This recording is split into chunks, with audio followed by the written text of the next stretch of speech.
Boat Trader, America's largest boating marketplace, offering easy financing and over 100,000 boat listings to choose from. Sell, find, and finance new or used boats on America's largest boating marketplace. Visit BoatTrader.com to get started. This episode is brought to you by Jinx, the superfood-powered dog kibble everyone's been talking about. See the results for yourself and try their 1-month transformation. Within the first few weeks, you'll see how Jinx can help with your dog's energy, mood, and even digestion. And it's all thanks to the high-quality ingredients they use, like organic chicken, Atlantic salmon, and grass-fed beef. Try the 1-month transformation today. Find Jinx in your local Walmart. Fishing like a local isn't just about catching fish. It's about connecting with the environment and the people who call it home. It's about hearing the stories and traditions that have been passed down for generations and sharing unforgettable moments with the people you meet along the way. Fishing like a local is having an experience that stays with you forever. And with Fishing Booker, you can experience it too, no matter where you are. Discover your next adventure on Fishing Booker. All right, guys, welcome back to episode 233. This is actually a really good episode. I actually met up with Matt Light down at the NWTF Convention down in Nashville, Tennessee. What a blast it was.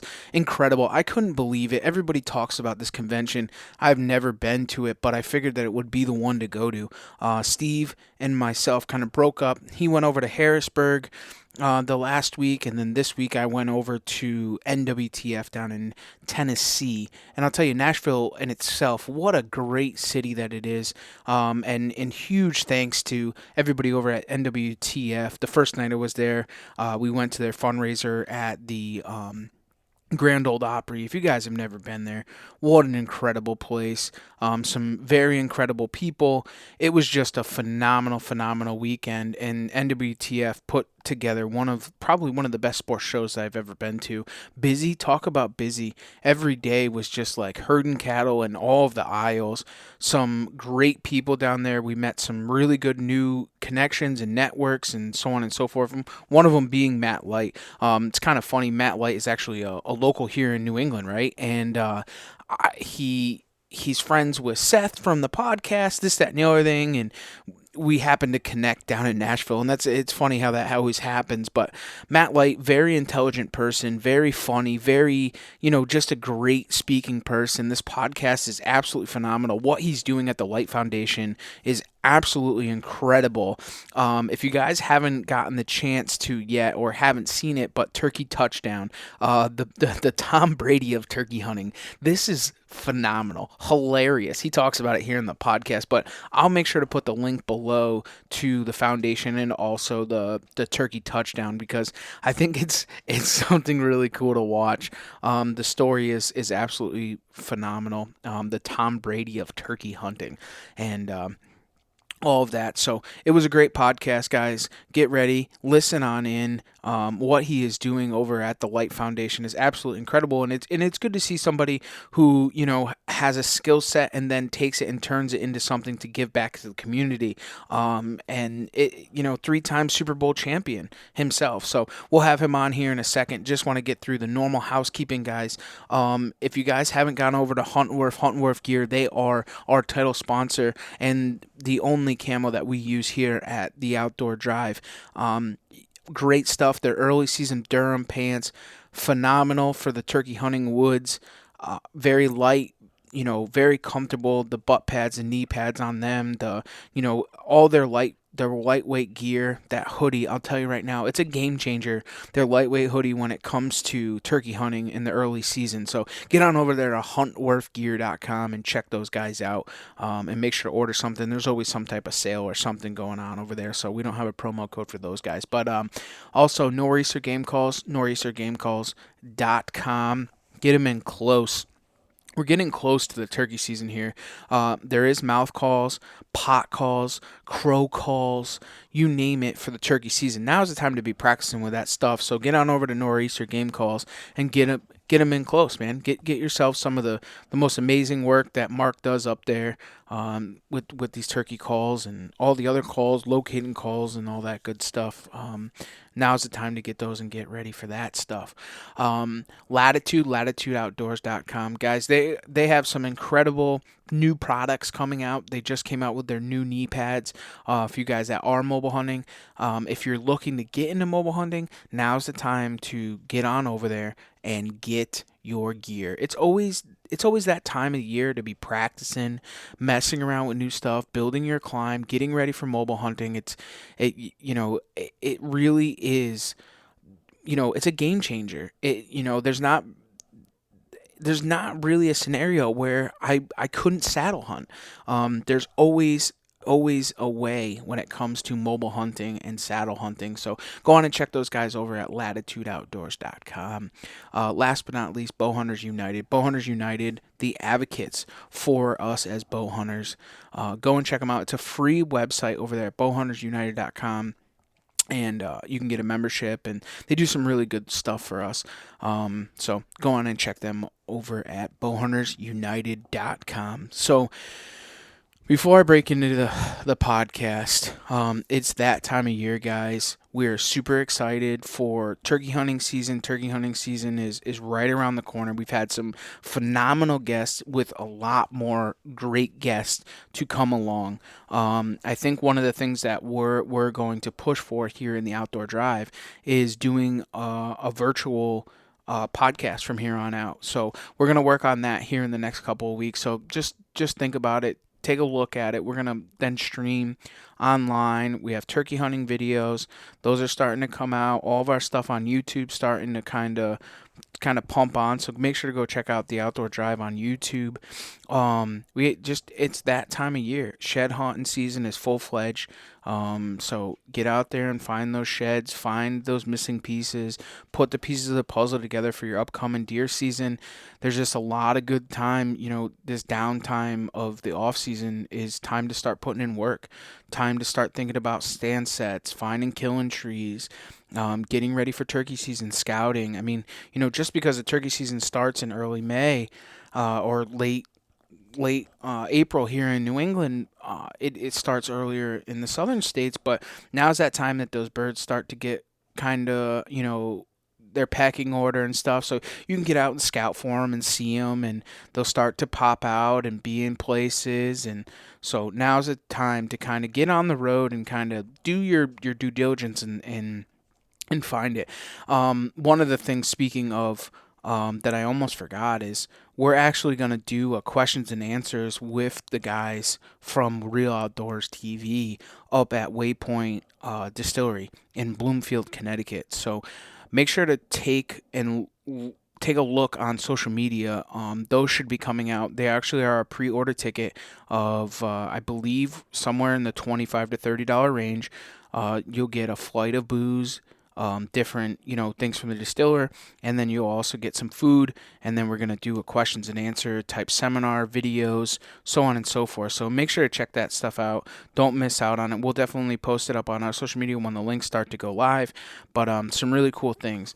So let's break on in. Let's get Matt Light on. I think this is a real good podcast.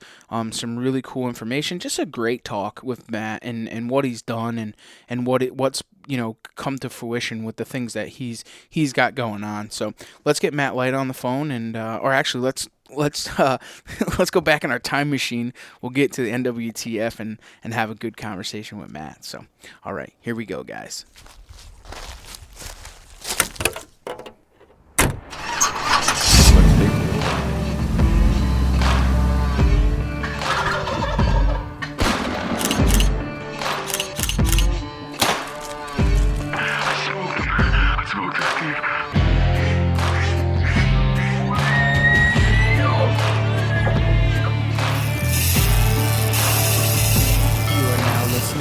Outdoor Drive Podcast. All right, guys, welcome back. Yet another episode, another week down. I think this is like episode 233, 234. I don't really know. So we're down here in Nashville at National Wild Turkey Federation. We actually bumped into Matt Light. What's up, man? How are you?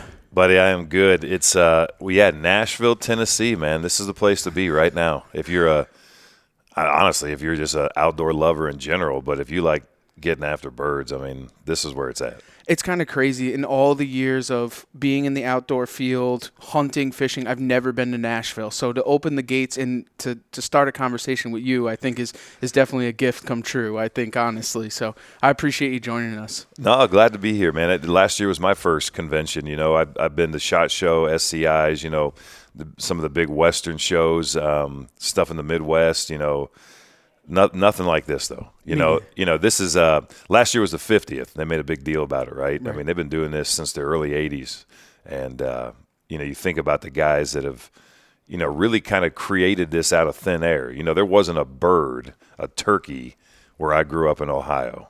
And, you know, people that live in New England, you know, they're tired of seeing birds. But they don't realize that, you know, they took a monumental effort. It's the most successful, you know, restocking of any species, period. Right. And when you think about that and you think about the work that NWTF has done and, you know, what sportsmen have done in general, you know, with paying their dues and creating habitat and, you know, providing opportunities like this, I mean, it gives a group like ours, you know, the work we do through the Light Foundation, a heck of a platform to get kids engaged and away from electronics and into the outdoors and working with mentors and getting opportunities to see something that most people, man, if they don't wake up early, they'll never realize. That's right. Yeah, nothing like the sun coming up and the world coming alive. Yeah. It's definitely that. Why don't we turn this thing right into four-wheel drive? Why don't you tell everybody who you are, where you're from, and a little bit about what you do? Yeah, so, you know, look, Matt Light, just a kid that grew up in the middle of nowhere, Ohio. You know, I was born and raised in West Central Ohio. And for anybody that knows their history, I grew up in the home of Little Miss Sure Shot herself, Miss Annie Oakley. And that's about as big as it gets in my hometown of Greenville, Ohio.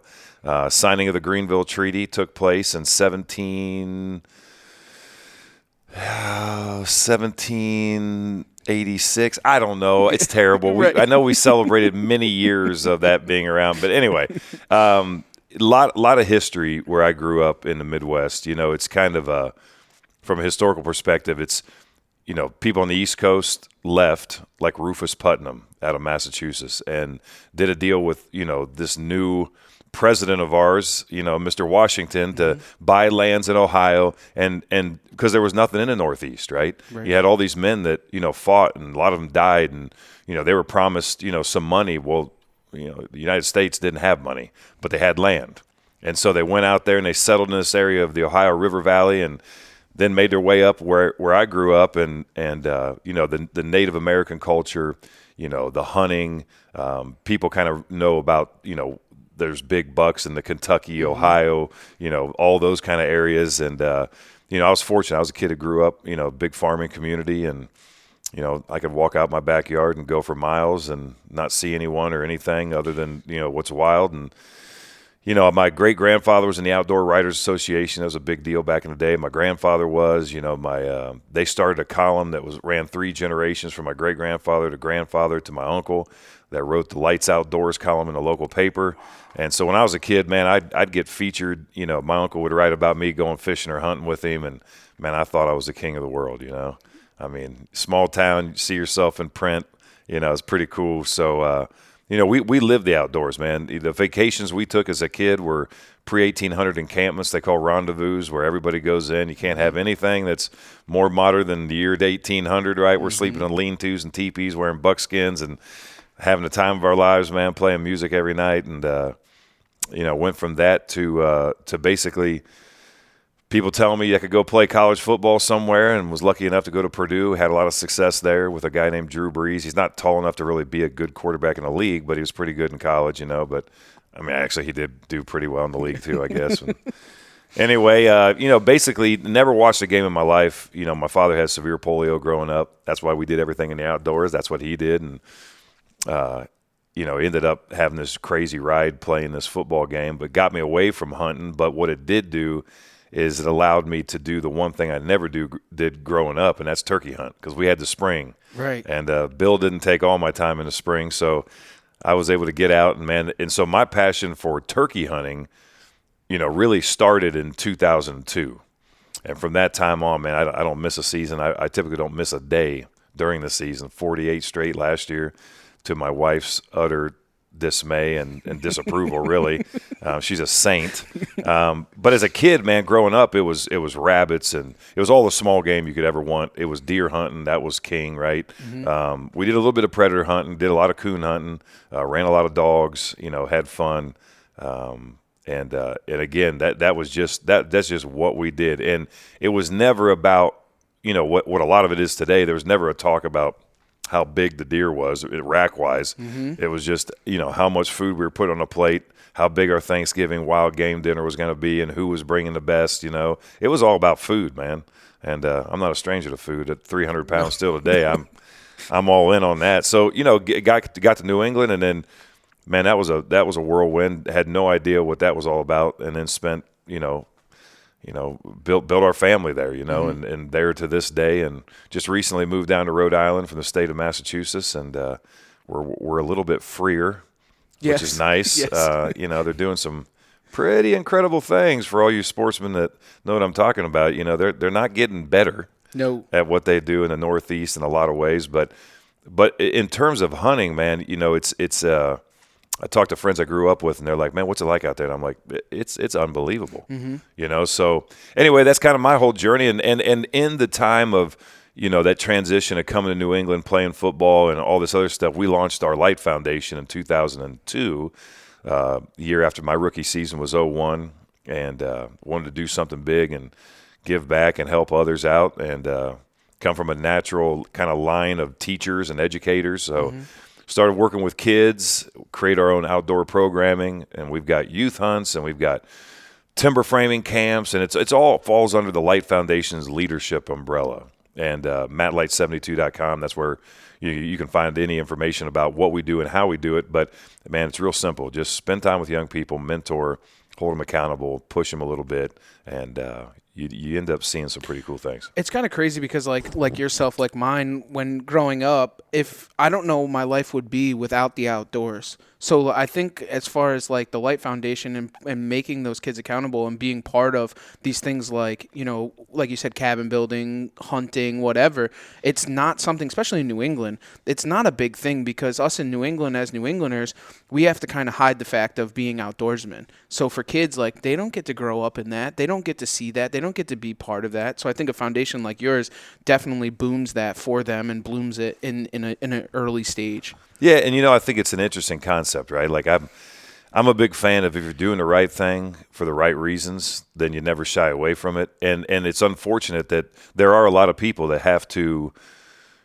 not share their excitement of what they do in the outdoors out of fear of, hey, maybe they don't get the next promotion, or they don't have a job anymore. I mean, that's very unfortunate, and you're talking about really just total ignorance, because the reality is, if you're in the hunting community, there's not a better place, right? I mean, you could look at, church, a hunting community. I mean, to me, they're filled with really good people, doing really good things. And by the way, also creating amazing opportunities for a lot of other people. I mean, this industry brings, a lot of dollars to local towns and to state, coffers, and, fills a lot of buckets, and probably the most important bucket is the fact that we get to enjoy wildlife here in this country in a probably finer fashion than anywhere else on the planet, because we're free. Look, people that want to go out in the outdoors and hunt are the very first people, and I'm preaching to the choir, but they're the very first people that are going to make sure that resource is renewable.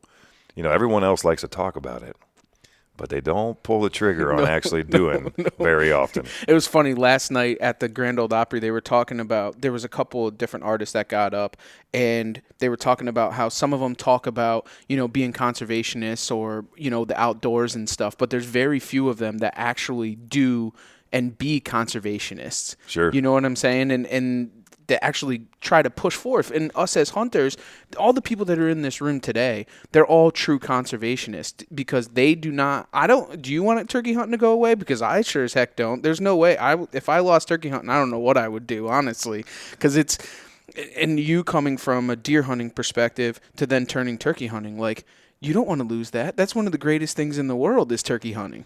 That's a fact. I mean, the spring is a great time of year, but only when there's gobbling and, tick pulling and, everything that comes with chasing birds, And you, again, take it to the northeast. You have, you got your mountain birds, you got your coastal birds, you got your crazy ass inner city birds. You got anything that you could possibly want. I call them backyardigans. You got the one where the, Karen's broadcasting the seed bird. Yep. And I tell you, we're very fortunate to do what we do and how we do it, and that's one of the things we focus on with the Light Foundation. A kid wants to get involved. They want to be a part of our Rhode Island youth hunt, where they get to come. They stay at my cabin overnight. They get to meet other kids. They get to, work on a variety of projects, not just hunting. We're a leadership academy. We focus on leadership in everything we do. And, at first glance, you may say to yourself, well, what's hunting have to do with leadership? And I would argue everything. I mean, it starts with it, right? Mm-hmm. A leader is a responsible person that, holds themselves accountable and, does the right thing, regardless of, anything else. They set an example. Well, you better have those qualities if you're going to, be carrying a firearm, out there around other people in the woods, right? You better be responsible with, how you do things. You better be ethical. I mean, these are all the same qualities that, were modeled for me with incredible mentors and uncles and aunts. And I mean, heck, my grandmother could outshoot most men until the day she died, and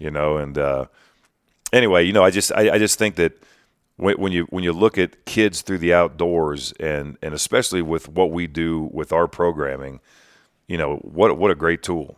And we see it day in and day out. And these kids have to work. Like, listen, it's okay to give some kid things, right? That at times. And there's a lot of organizations just give kids things.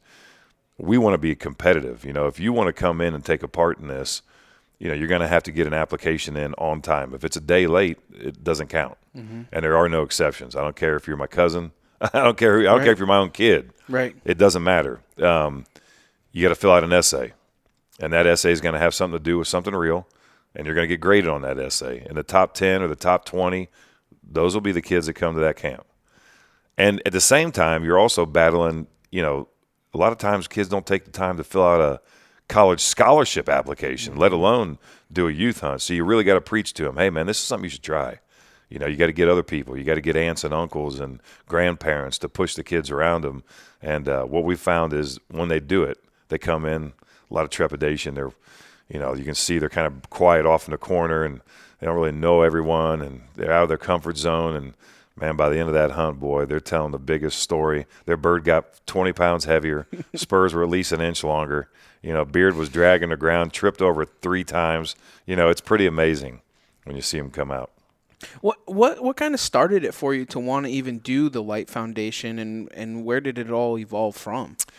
I think, again, my mom taught music for 35 years in the local school system. My dad taught at the college level, but was a world-class engineer and can play any instrument on earth. And he's just a natural-born teacher as well. And, I like to serve other people. I like to see other people have success. And, here I am getting paid a lot of money to do something I never thought I'd ever be doing. Never saw an NFL game in my life. Had no idea where the Patriots were even located.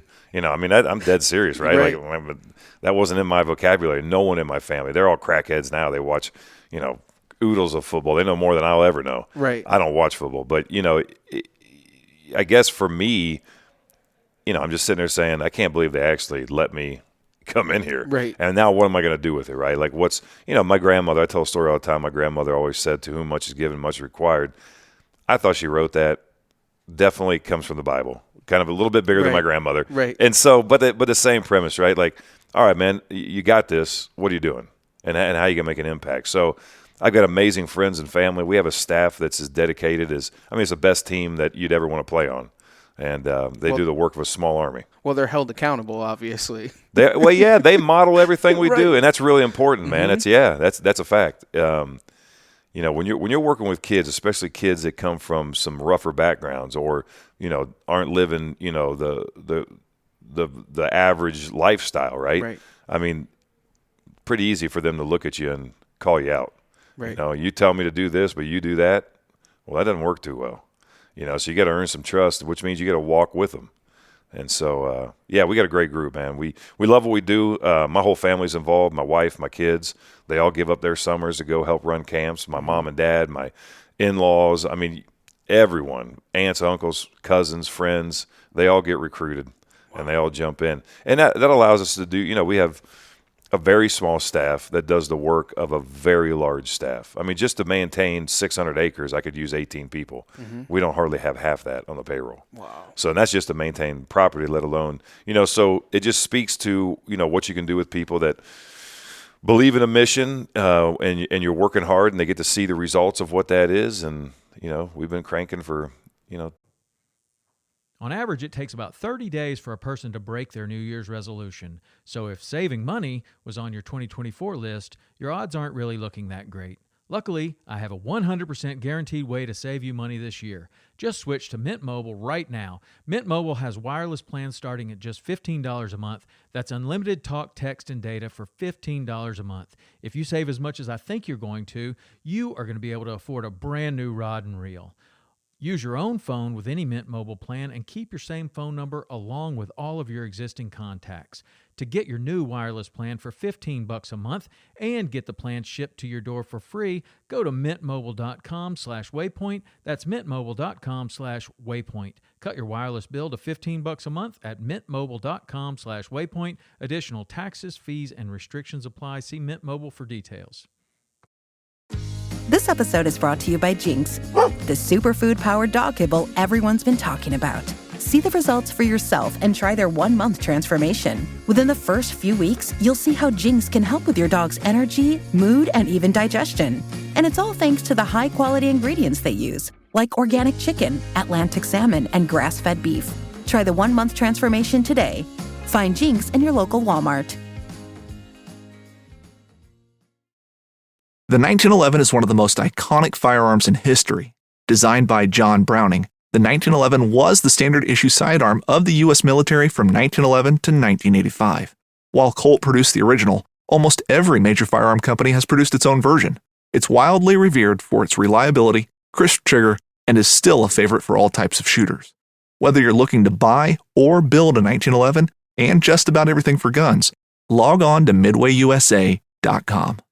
Midway USA brand product designers have one straightforward goal: develop high-quality, technically sound products and deliver them to customers at reasonable prices. If you are immersed in the shooting sports industry and pay close attention to every single detail, you know our products are built right and stand up to everyday use. Who has shooting mats and range bag systems to hunting clothing and just about everything for the outdoors? Log on and shop 24/7 with super fast shipping. MidwayUSA.com. I'm Erica Lynn, and we all know the ocean is the most demanding environment on Earth, consistently testing the reliability and durability of our equipment. When you spend as much time fishing as I do, you know that reliable gear is essential for staying on the water. This is why I went with Abyss Battery to power my trolling motor, electronics, and outboard. The guys at Abyss Battery are rattling the saltwater industry by manufacturing performance marine batteries specifically designed for sonar, outboards, trolling motors, and electronic fishing reels. They're also Bluetooth compatible, so I found checking battery statuses right on your phone while you're out on the water is a huge game changer. To learn more about why Abyss batteries are used by the pros and factory installed by premier boat builders, visit abyssbattery.com. Whether you're just looking to stay warm during a hunt or need maximum concealment, the clothing you wear can make or break a hunt. At MidwayUSA.com, we understand hunting clothing has come a long way with more meticulously crafted camo patterns, advanced scent control technologies, and weatherproof options to withstand the elements. Hunters have to wait until their favorite season, but shouldn't wait on gear, which is why Midway USA offers super fast shipping. When you're ready for your next system, log on to MidwayUSA.com. 22 years now. Wow. So. And it's mostly it's a summer camp. Well, no, it's interesting. So I call it the Field of Dreams, right? We build it. Now people come. We've got our facility in Ohio. We bring in kids from all over the country. We got kids from the Passamaquoddy tribe up in Maine that we fly out every summer, take part for about 10 days, and that's where we get real and have our campfire and fireside chats and career educational tours, and where they get to meet, CEOs and business leaders and see behind the scenes on some major companies. We got community service projects that we require, them to participate in and fulfill. I mean, we do some really cool things in the summer with a wide variety of camps, but it's pretty much a April to November situation. We do shut down a little bit over the winter, not a whole lot going on, but and it's not just our program. So we got about 7,500 kids that come through our camp. Of those 7,500 kids,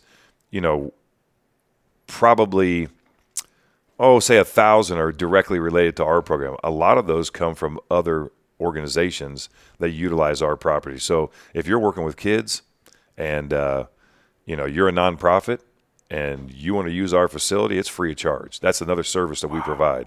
And so when we're not using it, they get to use it. And, man, we have all kind of stuff out there.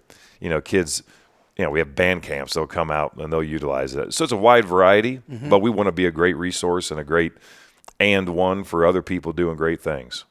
I love it. What kind of new things do you have coming for the Light Foundation? Well, I'll tell you what, we're bringing our Light Project. It's an acronym, and it's all geared towards getting first graders excited about reading, like real paperback books. So we provide 72 books, just a random number we chose, 72 books for all these classrooms for every first grade. And we're going to be bringing that program to the Northeast. It's been really successful in Ohio, in the communities we serve. We actually took it to Missouri, and then we're going to take it to the Northeast. So we provide all the books. The kids have an incentive to read these books and check them off the list, and then they get to take, in the case of Ohio, they get to come out to our camp. They get to do all kind of cool things. It's all outdoor-based books. They get to bury underwear and then dig it up later and see what kind of stuff was living in it and how it got broken down. Cool kid things, right? They get to go out and find leaves and match them up to the book that they read and, take them home and press them, or they get to create little projects and little bird feeders and things that they get to take home. And then if they do all the books, they get to bring their family out with their siblings and utilize and do a nature walk and hang out. So, we're excited about that program, bringing that to the Northeast. We have an amazing raffle that actually we call them sweepstakes now that we just launched, and boy, I'm excited about this one. So we're sitting here at NWTF in Nashville with everybody that's ate up about turkey hunting, right? And we just launched a video that it's a documentary, like a Netflix style documentary. People can go to turkeytouchdown.com. They can also go to mattlight72.com. They can find a way there, but turkeytouchdown.com, and you will see a friend of mine who went down to Florida for his first ever hunt, and he was hunting Osceolas. He ends up shooting the very first animal of his life, a 44-pound albino Osceola, pure white. He's got it mounted in his house to this day, and he's featured on the cover of Florida Game and Fish magazine. And we sold that hunt at our biggest fundraiser event. We have an event called the Celebrity Shootout at Addyville East Farm. 20th year this year, by the way. It's a big event. Over 500 shooters. Great time. We sold it one year. We did it the following spring. So sold it in September, did the hunt in the spring, and then the following September, we sold the same hunt. And at that point, we get him up on stage. I said, hey, dude, you got to get up. We're going to sell this thing again. It's probably going to bring 30,000. It's going to be a big win. If you tell your story about what you did, these people are going to lose their mind. It could go huge. And, of course, he's been busting my chops. He's the best hunter in the world. Like, you've never killed anything that's in the record books. I'm on the cover of Florida Game and Fish, which he is. And 200 copies they sent as an advance. He was signing them for people. Dude's never killed anything in his life, right? So he gets up on stage, and he's talking about how he's the Tom Brady of turkey hunting, which is hilarious. And, of course, we titled our documentary that.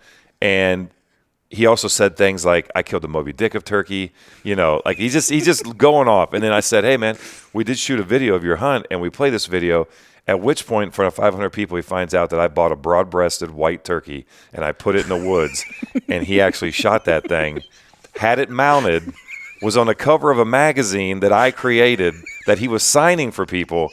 It is one of the greatest all-time stories. And when people watch it to this day, tears roll out of my eyes because his reaction in front of 500 people watching this video for the first time after a year is the most priceless. And by the way, I would never do this to somebody I didn't love. He's a board member. I mean, this guy's helped us raise hundreds of thousands of dollars, and I love him to death, Mr. Jamie Marshall, but it is an awesome story. But here's the kicker. it's not about watching a video, right? I mean, it definitely is. But the real heart of it is the fact that what's real is the work we do serving kids through our youth hunts, through our educational camps, through holding them accountable in our leadership academy. That's what it's all about. And we give people an opportunity. $10, you could win a trip of a lifetime.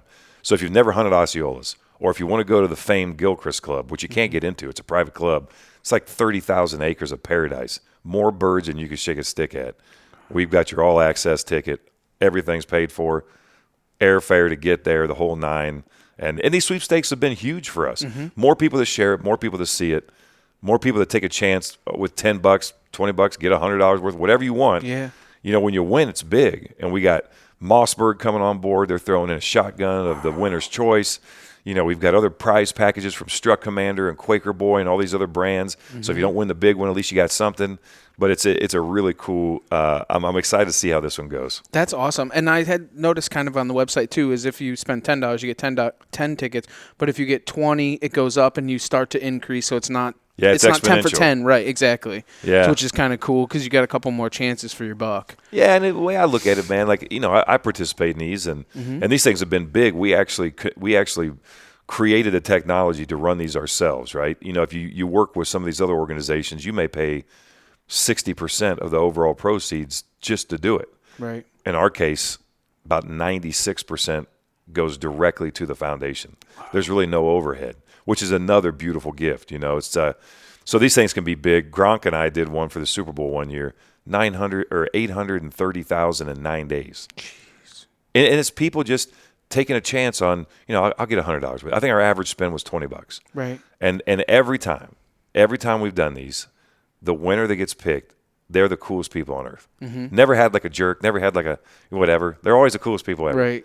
I mean, they appreciate it, and we have a ball. So I'll be down there, I'll be guiding. This place is incredible. So, hey, I always tell people, look, you got a cousin, you got a friend, you got somebody that's ate up with hunting, or they love football, whatever. You don't even have to go kill a bird. Maybe we can just talk shop. Right. I don't really care, but just hang out. Yeah. So get it for a friend. I mean, if they win, they owe you for life. Right. Exactly. It costs you $10, and this guy's, when I need your truck, Roger, I'll be coming over every Thursday. Yeah. And you're gonna shoot an Osceola at that. Yeah, man. This place we shot a lot of birds down there. Place is legit. Yeah, good time. Because Osceola hunting is not an easy thing to get part of, or it's a little bit tougher now. Everyone's kind of figured out what it's all about and how it works. Yeah, they're all looking for the Grand Slam, and everybody in Florida knows that. Right. And they know that you can only go to one spot. So whether you're with the Likes brothers and the bazillion acres they own in southern Florida, or you up in the northern part, it's tough to find ground to hunt. Those birds get pressured a lot. You got them big old long legs and dark wings, and it's a cool bird, man. I'll tell you one thing, you be real careful. Them bull gators, copperheads, and water moccasins and rattlesnakes. Other than that, man, it's a breeze. You can run around naked. So I was actually invited to go down there and guide, right? To guide Osceolas for spring early. And I started reading up on it, this, that, and you hear about it all the time. And then they started talking about the snakes and everything else. And I'm like, you know what? I'll just stay to the northeast. We don't have to worry about them like that. But if we had a bird, you're hunting a lot of logging roads and skidder roads and, a lot of pine plantations and whatnot, right? I got a bird that hammers, and he's around this bend on this skidder road, really. And there's a channel. They got a lot of channels cut through there, and it's all swamp ground. So they channel this water so they can irrigate with it and whatnot. And I decided to jump into this thick stuff, and I've got like maybe 10 inches to the water's edge. And it's down a little bit, right? But it's right there. And then I got the road to my left. So water on my right, the road to my left. And I'm set up, and I know that when this bird comes around this bend, it's game on. And I'm waiting. I floated a couple more notes. He hammers again. He's a little closer. I'm like, all right, we have a chance, right? Next thing I hear is a very foreign sound. And the only thing I could say, if I could do it, it'd be like, almost like a humming. And I'm like, that's interesting. And I can't really pinpoint it other than I know it's to my right. When I finally look over, I didn't want to take my attention away, and I really wasn't sure I wanted to know what it was. And when I look over, there's a bull gator docked maybe 3 feet from me, and the water's dancing on his back. And I've seen that on TV, but I've never seen that in color, like right in front of me. And I will tell you that I did get up and I walked away from killing that bird, which I guarantee I would have killed, in my mind anyway. But I was not willing to tussle with that guy. Oh. No, it was game over, and I said I'll pick a new fight. And he didn't react when you went to move or anything like that? No, I don't think he probably would have ever done anything. And if I had somebody that was a little bit more versed in that kind of situation, I probably would have taken their advice if they said just sit there. But I wasn't doing that on my own. No.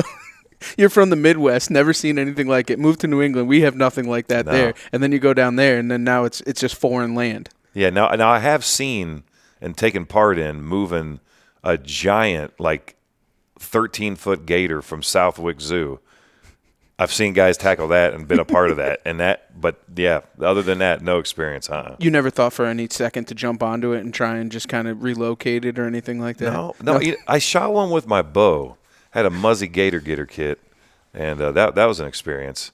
And that still wasn't that comfortable. I did jump on that one's back, but he was highly compromised at that point. Yeah, he's not. Yeah, he wasn't full of vinegar and angry. But I don't play around with things like that. Snakes, I love snakes. Do you? Love a lot of things, but not gators. I can't get down with I'll get down with the gators. The snakes, not so much. I can't. The thing is that, especially in the surprising aspect of it, like hunting down in Maryland and stuff down in the Eastern Shore, there's a ton of snakes, a ton of stuff. I'm petrified of snakes. I'm a little schoolgirl. You'll see me 275 run across water instantly because I'm just petrified. But the gator, I'll mess with those. But anything else, snakes, the surprise factor because you never see them.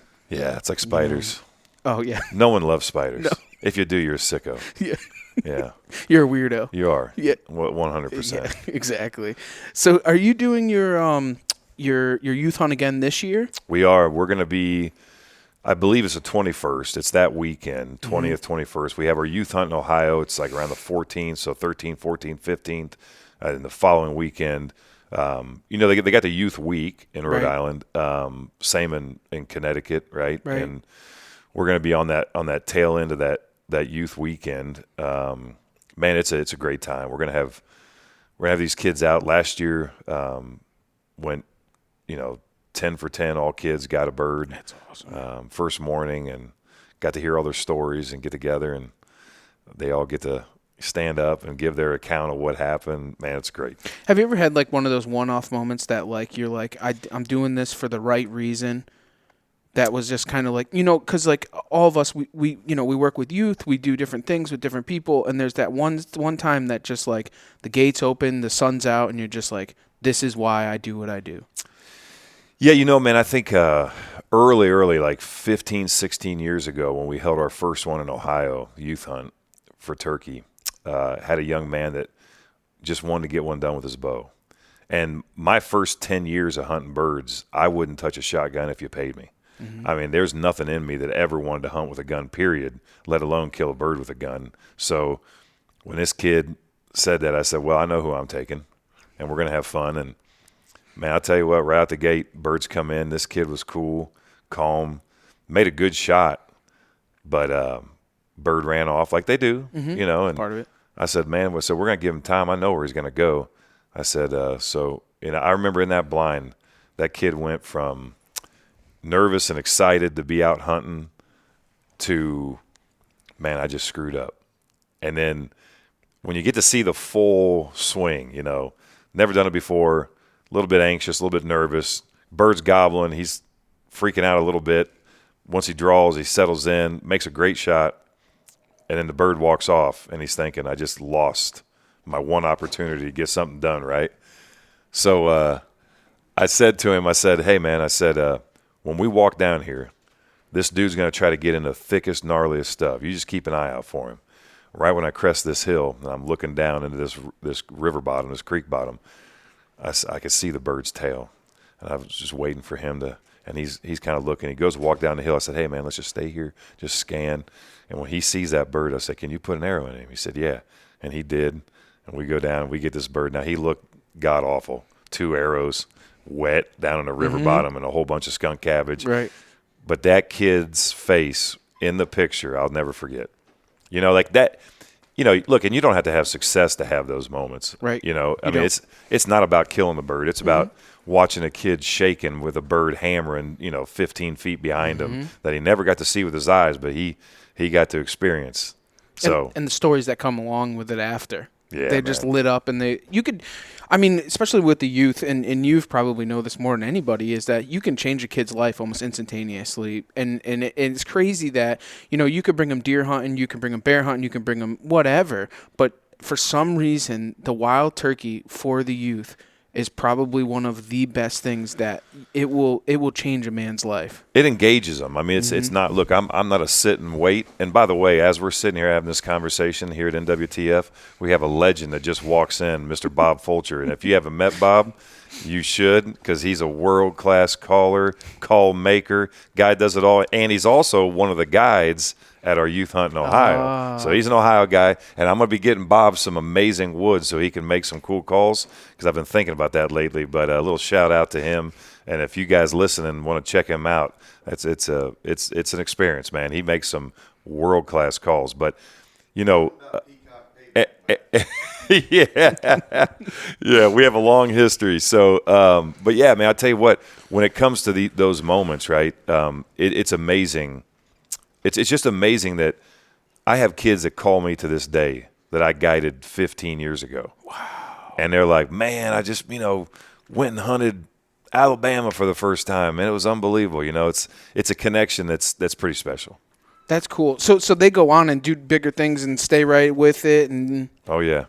Yeah, man, they get hooked. It's gosh, I could go on for days about the things that we've done with kids and the outdoors and the experiences, and take a kid that doesn't say a word, and then after he kills that bird, he becomes, just a motor mouth Jones, man. You can't keep him quiet. So it's pretty cool. That's a feeling that I don't think that many people get to feel, honestly. I think, it's just incredible.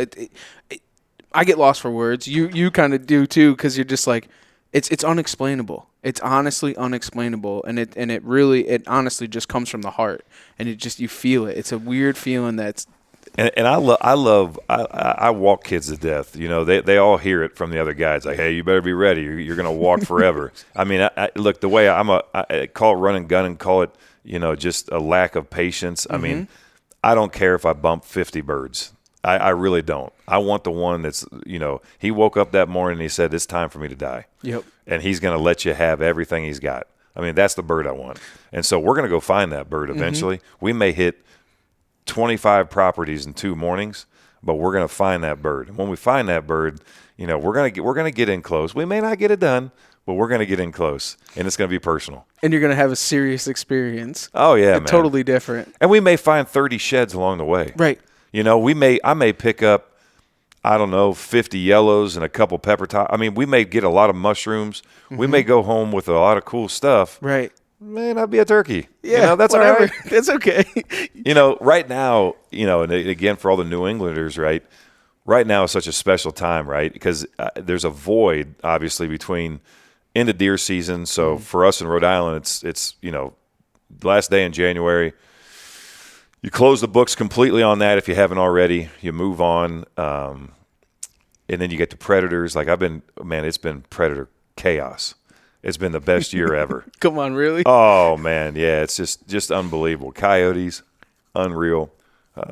You get an opportunity to. I got buddies of mine that do really well with the bobcat and mass. I don't think you guys have a season for bobcat. No, not yet. No, they're working on it, but only trapping in Connecticut. Okay, yeah. All right. So yeah, it's just to me, that takes you back to old school. If you can get a trapping license and go out and do that, man, that's running a trap line. There's nothing better. And I think, one of the things that, and we don't talk about it a ton on the podcast, but trapping is so important to the turkey, because like your ground predators, they're some of the worst. And I think that's one of the things that's kind of messed with the population, especially in New England, because there is no trapping, because the cost for, the payout for fur is nothing. So like that, the heritage of that trapping is totally gone. Well, and it could easily come back, right? I mean, look, the bottom line is, all these folks that are running around with their $2,000 Canadian goose or a Canada goose, however you want to say it, jackets, that's all, that's all coyote tail. that's wrapping that liner, on the hood. People want it. They just don't want to say that they want it. Right. And by the way, what better resource? You want to stay warm? You got a beaver blanket. You're not going to go cold. No. Right? I've been taking care of a lot of beaver buddies of mine. They got, licensed to trap for cities and municipalities and, try to keep up with all the damage those suckers do. And you got to keep them under control, right? And, well, instead of just throwing them out, I mean, you got three things that come from a beaver. You got their plume, their pelt, right? Right. That's amazing. And I flesh them all out. I skin them all out. I save every one of them, board them all. They're an amazing resource. Beautiful. Then you got the casters that you can use if you're trapping or just attracting anything. And then you got the beaver itself, which is the number one food source for any predator on planet Earth. End of story. Whether you're going for bear or coyote or whatever you want, that's the number one. So it's pretty cool when you think about a resource like that. And again, why throw that out? It's crazy because to add to that, there's a lot more. Beaver and beans, right, for us. I mean, I don't know if you ever had it, but it's an incredible food source for humans damn too. Good. The other thing is beavers have the oil, which is another really usable thing. We use it a lot in scents and trapping, and they use it in perfumes. They use it in that. One of the other things is the tails. They use the tails a lot for fishing lures. There's a place called Beaver Tail Lures, and they dry it out and they use it for fishing lures. Well, and all that leather too. I mean, people make beautiful works of art, with the leather and So there's so much you can get. I mean, look, beaver is what created the onslaught or the impetus for people to really come here, right? You think about all the companies that were formed, from the Hudson Bay to you name it, whether it was the Spaniards or the French or the English. I mean, everybody wanted a piece of it. And then they got this thing called silk. Things changed. But, you go back and you look at the history of trapping. You look at a guy like Tom Miranda, right, and what he's done. And there's an Ohio guy who was running a trap line all of his life, right? And there's so many other really accomplished hunters that would say, hey, man, if I didn't trap, I wouldn't know half of what I know. Right. And I think it's just and it's a cool thing. Again, it's a way to survive between the end of deer season and the start of turkey season. It really is. So, it brings you almost right into turkey season. I mean, it's almost April when we stop trapping. But some of the best outdoorsmen that I know to this day, the biggest people that, we look up to as kids, they were all started as trappers. Fred Eichler, Tom Miranda. I mean, they were all big time trappers. And one of the things I'll tell you, and you had said this before, is that it's like a light switch that it could bring back, the furs and this, that, and the other thing. And one of the places that did bring it back in the past 2 years was Yellowstone. Yellowstone brought back beavers to an extent that I've never seen before, where we're getting upwards of $20 for the pelts green. We're not even fleshing them, and they're taking them because what they're doing with them is they're using the leather for the cowboy hats. So Yellowstone flipped it right around, and now us as trappers, we're putting up a ton of fur. We don't have to do a lot of the work, and we're still getting money on them. You know what I'm saying? Right. Which is great. One of the negatives to that, because there is always a negative to it, is that the heritage of fleshing, putting up, it's kind of, we kind of lost that as far as, in that aspect. Well, when I was a kid, man, we could go drop off a whole coon and get a $20 bill. Yep. That's when the Russians were setting the market, and boy, man, we would stack them up like cornwood. Yeah. That's when, and then overnight, they weren't worth the shell you spent dispatching them, Nope. But still a lot of fun hunting with dogs, and some of my best memories, man, running dogs late at night. And when your dog passed up a possum to stay on a coon, you knew you had a good one. You had a good dog. They're hard to find. Oh, yeah. Yeah, my cousins are like world class with these squirrel dogs. They got these mountain curs, and they've been featured in everything. And, man, that's another cool dog to watch, looking up in a tree, watching these squirrels jump from limb to limb. And it's about as much fun as you can have. And I got my own butchery, right? So I can do everything with bone saws or whatever. I mean, we do, racks of venison. We do, T-bone cut. We do any cut you would do with beef, right, at a very high end, kind of presentation. But to me, man, I mean, I process probably 60 to 80 deer a year. Wow. Elk, moose, whatever. That's about as good as it gets anymore. I mean, I get as excited to butcher as anything else. And that whole art of butchery has kind of gone to the wayside.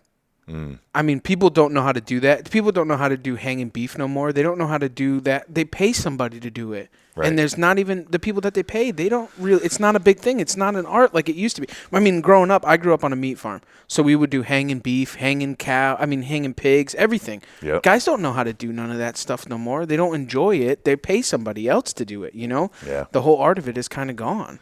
So it's nice to see. Do you teach the kids and stuff like that, some of that stuff? We do. We've taken kids to big, butcheries, big outfits to see from start to finish, how things actually arrive, what they have to do, I mean from start to finish, man. From a captive bolt gun to stretching it on a wall to, putting it through the process, having it, quarter it, whatever it may be, to finished product packing. I think it's honestly – I never get tired of doing it. No. There's always a new way to do something. There's always a little bit of a differentiator. There's a way you package it. I mean, from vacuum sealing it to, the initial cuts, I think all of it's great. I like to hang my deer for at least 2 weeks in the hide, right, which is the most important thing, right? Pull the fish, get those inner tenderloins out. Other than that, let that sucker age. And I think 2 weeks is a sweet spot. I used to do 3. I used to do my elk about 5 weeks, which is a little crazy, but breaks down a little bit more. You lose more than you really need to get the flavor profile and the consistency you want. But, man, I tell people all the time, man, if you can do it, even if you just make a little cold room, it's easy to do it now. You got all these SIP panels or insulated, spray foam or whatever. You don't need much. You can have a climate-controlled area with a little cool bot, cheap money, and you can start aging your product. And I can tell you one thing. If you come to my house and eat, and you've never had wild game, you would not know you're eating wild game. These people that talk about a gaminess, I mean, you can take the gnarliest old buck. The one that I harvested on my new place in Rhode Island, that dude was a big dude, 236 pounds, during the rut, peak rut. You could tell yourself, just put all that in burger. We steak most, we don't do a whole lot of burger. Whole shoulders. Yep. I mean, front shoulders, most people just grind and leave behind sometimes, right? Man, you can take that off the bone or keep it bone in with the blade and everything. And that's an amazing cut if you braise it. And I think just getting creative like that is going to keep, the sport really going in certain ways. Because, again, for me, before I started doing it all myself, I don't think I had near the enjoyment. So much better. And the end result. Where you have so much more appreciation for what the animal is, what it tastes like, how, you know what I'm saying? It's a lot better. It truly, honestly is a lot better when you skin it down, you put in the work, you age it, and then when you meal, how many times do you entertain with the wild game? Because, when everybody comes over, what do you want to do? You want to share it with them for a reason, because you have appreciation, and it's, it's a reward to be able to share with everybody else. We get a lot of my buddies together at our cabin, and our dinners we call it game time, THYME, and we call it preserving our wild sides. And then everybody pitches in. I come up with a menu. We print off a menu. I mean, we go all out, man. I mean, it's like 5-star. And everybody that we bring into the fold that's a first-timer, they're like, dude, that's the best meal I've ever had in my life. And it's like, well, why is that? Well, it's pretty simple. I mean, I put up over 500 pounds of maitakes. I'm about foraging mushrooms, the buttons, the yellows, the brown oaks, everything that popped this past fall was insane. And we're taking all those resources, whether it's something we shot, something we harvested, something we grew in our garden, pulling it all together to create these meals that are just, you can't get it, right? I mean, that's good living. There's nothing better than that. Matt, I got one last question for you, man. We could close this thing up and get on into the show. I want to know, Matt, what drives you outdoors? I think just it's a personal challenge, right? I could care less. I mean, look, I shot my target buck this year on my farm in Ohio for the first time ever. Wow. Ever. I've passed up a lot of giant inched deer, however you want to judge them. Right. Giants, because I have a rule. If it's not 5, if I don't judge him to be 5, and we all think we know what age deer. Exactly. In a lot of cases you do because you've been watching it for years. But if it's not 5, I don't kill it. End of story. No matter how much I love what it looks like, that's just my rule. For me, what keeps me going is how do I do a better food plot? How do I manage my food plots better? How do I find, is max rest and slay, is that the best, way to treat all this invasive stuff coming in? Can I bring in some cool soil, to top dress areas, especially in a place like New England where it's god awful to work ground? Like how do I learn from my soil samples? How do I use like plot perfection to the best possible advantage to really track historically what I'm doing? And then what does that look like? How do I take all that data and make it useful? Like I like that challenge. I like also the purity of saying, hey, no more cameras, no more BS. I'm a bow hunter by heart. My grandfather was really good friends with Fred Bear. My dad's got a collection of bear bows because he grew up going there as a kid and as a bowyer himself. Like, how do I go out with a bow that my dad made out of some Osage from my farm? It's a stick bow with a Flemish string that he did, with arrows that he made out of Port Orford cedar, with a point that he napped, right? How do I go kill a deer with that? I mean, because that's a challenge. You know what I'm saying? Like, how can I challenge myself through the outdoors in a way that keeps it pure, keeps it engaging, keeps it fun? You know what I'm saying? That it never gets old. I mean, hey, look, people say the same thing about golf, but I'd challenge anyone to find golf anywhere near as exciting as what we get to see every day. Because I tell you what, have one hawk land next to you in a tree stand, and that's better than any day on the golf course. I agree with you. I'll give them one thing. Any day outside is a good day. Right. So whether, they're hitting well or not, but I'd say any day outside with a weapon or a track to follow or a blood trail beats them all. It really does. Matt, you just want to let everybody know where they can find you, find the Light Foundation, just kind of that kind of stuff, wherever, they kind of want to, touchdowns for turkeys, so on and so forth. Turkeytouchdown.com if you want to check out, this sweepstake. We're running that till March 15th. So you want an opportunity to go down and hunt the famed Gilchrist, that's your chance. Watch that. MattLight72.com if you want to learn more information about our foundation. And if you want to find me personally, you just got to go to middle of nowhere, Rhode Island. I don't do social media, never have, never will. Our foundation does, man. They got a lot of great stuff to track. But, yeah, man, check out the video, see the Tom Brady of turkey hunting, and give us your thoughts. Awesome. I'll put the link below. And for everybody else, thanks for taking the ride right here on the Outdoor Drive.